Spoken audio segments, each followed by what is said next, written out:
10th ranked wrestler in the nation, coming off of a 4-3 huge revenge win over Nathan Traxler on Friday night. One of the best matches I've seen Christian Brunner wrestle all year long. 16-6 junior out of East Dundee, Illinois, taking on Matthew Correnti, a redshirt sophomore, 12-11 from Delran, New Jersey. One thing you don't want to do is have a little bit of hangover if you're Brunner. You're coming out, like you said, off a huge win. You don't want to really taint that by dropping to a sophomore who's got a 500 record. Brunner lost to Traxler of Stanford earlier in the season, and it's two wrestlers that wrestled each other a lot in high school. And it was a matchup that saw Traxler take the upper hand multiple times while they were underclassmen.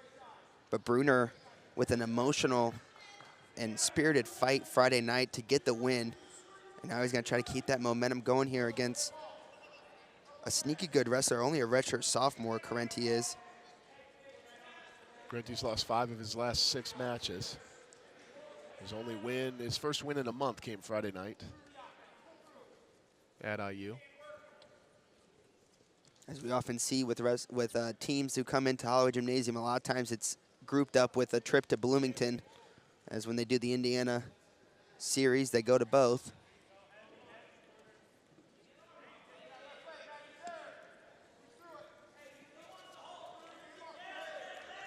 See Brunner trying to snap the head down towards the mat. Correnti wisely backs off and tries to reset as they continue heavy on top.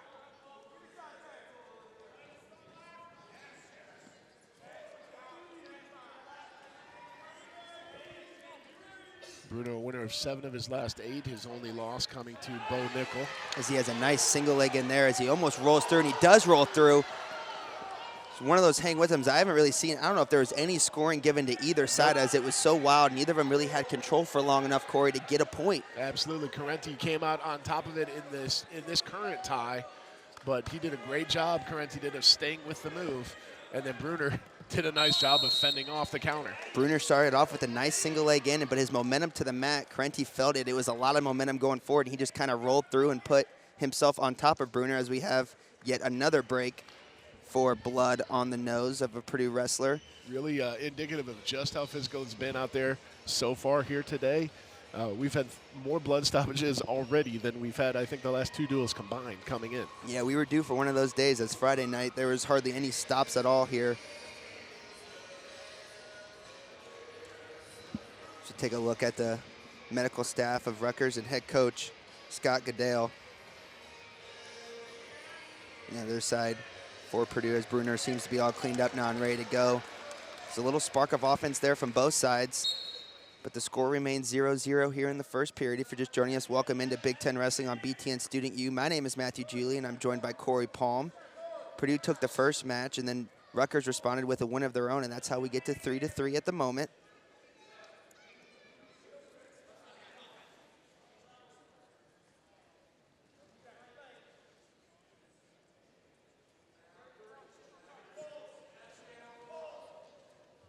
Both guys continue to work heavy on top of the head. Brunner with a half shot towards the legs, just trying to get free, it looked like. And this time it's Correnti who's going to go in for a single of his own. Brunner flipping his hips to the mat, gets back up to his feet, and fights it off nicely. Gets the wrist, and now they go back to fighting ties as we come to the end of the first.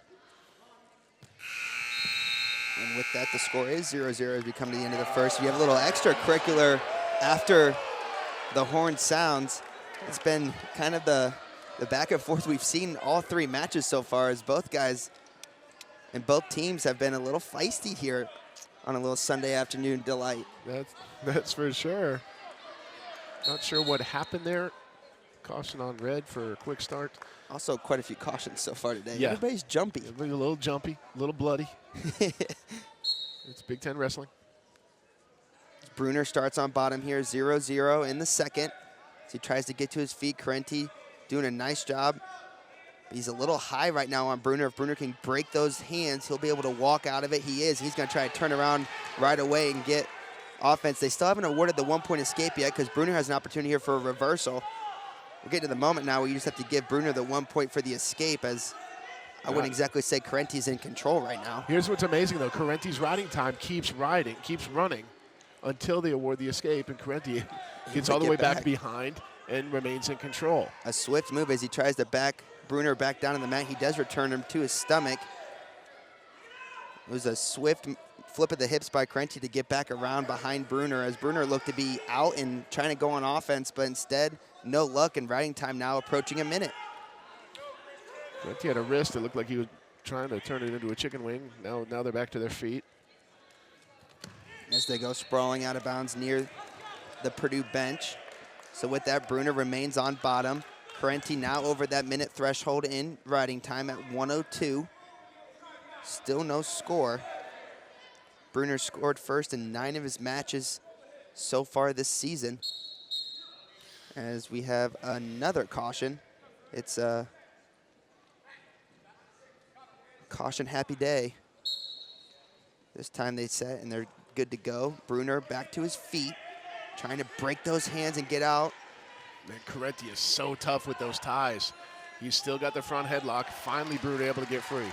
So with that, Brunner gets the first point of the match. Correnti's riding time at 1:14 as they're at neutral.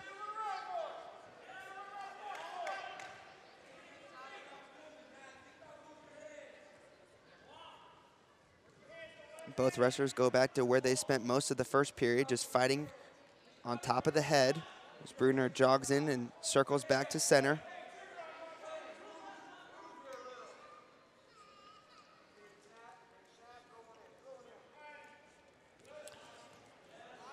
Correnti tries to go away. Brunner with a half shot towards a single. Unable to come up with it, and they're back to do-si-doing as we end the second period. 1-0 in favor of Brunner. It will be Correnti who gets to decide what he wants to do. It's an interesting moment because Brunner's going to get some riding time back here as Correnti elects to go down, but he knows he needs an escape to tie it up. And Brunner needs to ride for at least 15. Quick return. There's a quick start by Correnti to try to get up. Brunner continuing on that back as it's 5 more seconds to get below the minute. Brunner's got to hold on and return him back down to the mat. He does so quite nicely, and now he gets that riding time under a minute. Brunner's still in control here, but not much longer if he can't keep a hold of that waist. He's got the waist and the wrist. As they near us, as we have a stalling warning given to Brunner and 1 point awarded to Correnti for the escape. So it's 1-1. Brunner does a good job getting the riding time back to 40 seconds for Correnti. So at the current moment, no extra point will be awarded as this is going to come down to the end. That stalling call on Brunner, you can't hold on to the waist and not do anything with it. The Purdue bench is arguing Correnti had his arms locked. He couldn't do anything with it. So a very technical rule goes against Brunner. A nice single there from Brunner. He turns it into a double. He needs to finish this, and he does. He does with an exclamation point. A huge takedown for Christian Brunner as he takes a 3-1 lead.